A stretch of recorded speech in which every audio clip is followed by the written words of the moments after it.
Let's now look at an example of a solubility equilibrium problem, and in particular, how you might determine experimentally one of those KSP values that we were discussing in our last segment. In this case, we're talking about adding chromate in the form of potassium chromate to silver until a precipitate forms. In this case, silver nitrate. So assuming you had 10 milliliters of 0.0015 molar silver nitrate, in this example, you would have to add 0.25 milliliters, that's about 5 drops, of equivalent concentration chromate to form a precipitate.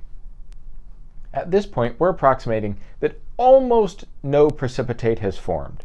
To put it another way, we're aiming for this to be roughly the amount that would need to be added in order to produce a saturated solution. So how do we solve this problem? Well, when you're given a problem like this, a great place to start, if you're not sure, is to determine the chemical reaction equation and the equilibrium constant expression. We're quite confident we're going to need those, and if you don't have them at the start, you'll need to figure them out later on anyway.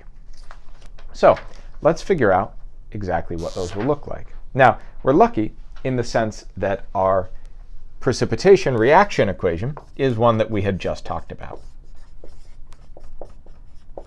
I also want you to note that this is not the equation that we would write out if we were talking about doing the precipitation reaction.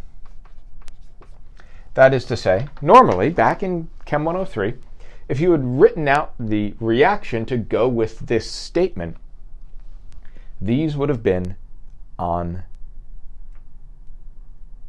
the reactant side.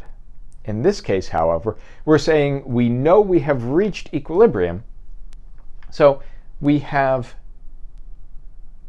now a case where we need to use the equilibrium expression.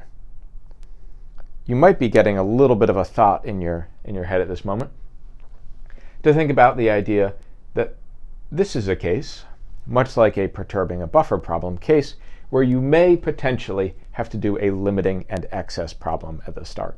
That's not the case for the one we're working on right now, though. Okay, so we have the chemical reaction we want. Now we should probably write out an equilibrium expression to go with it. Both of these we determined in the last video. So if you're not sure where I'm getting them, please go back and take a look at that. So what are we really talking about happening?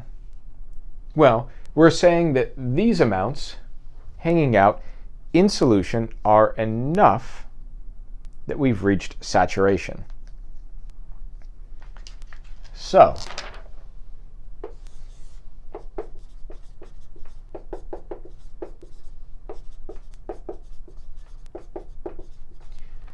that means we need to calculate our new concentrations after adding.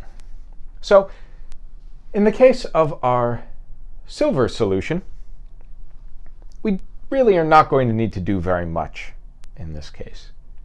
The reason that we don't need to worry too much is because, one, we know we have precipitated almost nothing, so pretty much all of the silver is still there. And additionally, we added such a small amount of liquid that we can approximate that this amount of liquid has not changed. If we weren't making that approximation, you would need to convert this to an amount of moles and then convert back to concentration with our new value. That is, in fact, exactly what we're going to need to do in our chromate case, because here we're taking 0.25 milliliters of chromate, and when we mix it in with our silver, we're diluting it all the way up to almost 10 milliliters, in fact, a little more. So we need to start by determining the number of moles of chromate that were present here.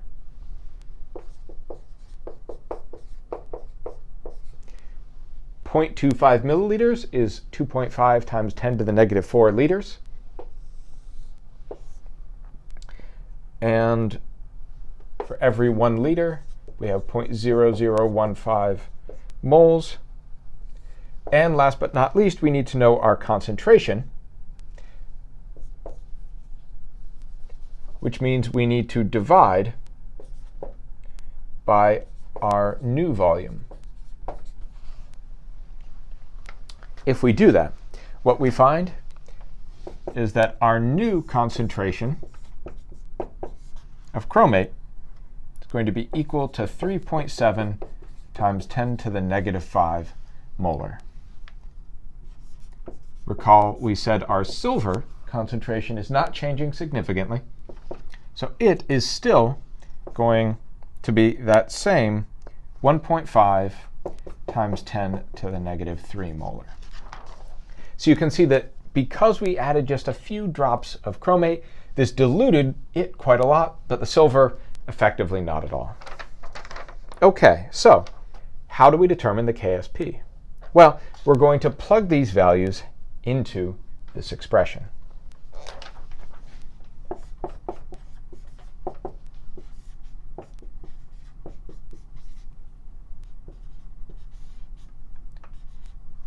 An important thing to note is we're going to need to square that number.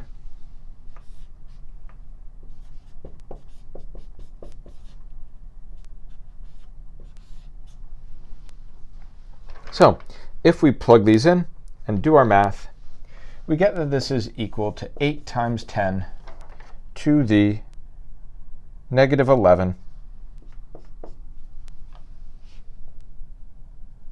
which is, you might note, really, really, really, really small. Now, let's compare this to the actual value.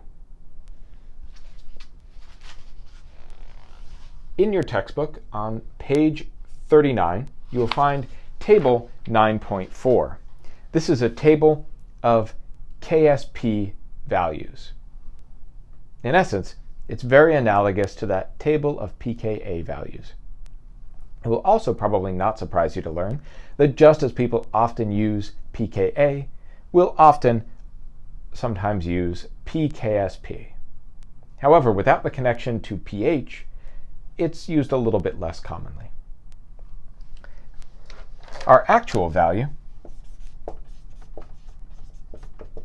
is 1.2 times 10 to the negative 12. So this number wound up being off by quite a bit. What gives? Well, keeping in mind that we were adding this one drop at a time, and we stopped on the drop that started to form precipitate.